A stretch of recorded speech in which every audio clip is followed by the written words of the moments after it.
Maria Clara! Mahal kong Ibarra, mabutit na parito ka. Irog ko, ipagpaumanhin mo ang aking pagkaatraso sa aking pagdating. Ano nga ba ang dahilan, mahal ko? Ikaw ba hinarang ng mga Kastila? O nakipagpulong ka pa hinggil sa katipunan? Hindi, Maria Clara. Pero, may kinalaman sa katipunan ang aking pagkaatraso. Sa katipunan, ako'y na-traffic. Kaya ako hindi nakarating sa C5. Kayong ba? Sana iniwan mo na lamang iyong karwahe at sumakay sa taxi. Mahirap mag-book. At naloobat na rin ang cellphone ko. Kinalulungkot ko, mahal ko. Mabait ang iyong sinapit, sinta ko.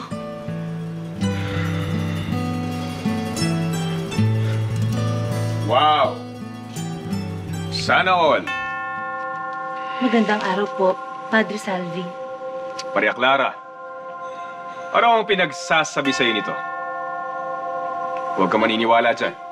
Dahil minemekos-mekos ka lang niya. Tunay na mahal ako ni Maria Clara. Hindi siya maniniwala sa mga ebas mo. Omsim. Sir Peguenza! Ano itong mga naririnig kong mga salitang lumalabas sa inyong mga labi? Cellphone? Lobat? Traffic? Padre Damaso, ito ang mga katagang nauuso sa panahon. Nauuso. At ang palasan! Hindi dapat binibigkas sa mga katagang yan sa panong ito. Huh! Ngunit may punto si Maria Clara, Padre. Isa ka pa. Sana all? Sana all? Nakakadiri! Hindi ko tatanggapin ang mga sinasabi niyong uso! Paumanhin, Padre Damaso. Bueno, ako ay paroroon na sa simbahan. Nais ko kayong makita roon para ipagdasal ang inyong mga kapusukan. Paano ka na? Isang taon ka nang hindi nagdadasal. Padre, hinihintay niyo na lang ba ang inyong karwahe? Nasaan ka? Karwahe! Ayoko! Mabagal yun! Ito ang aking kailangan.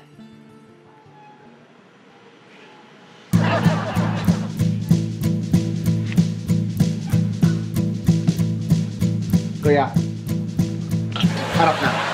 Pasimbahan tayo. Adios!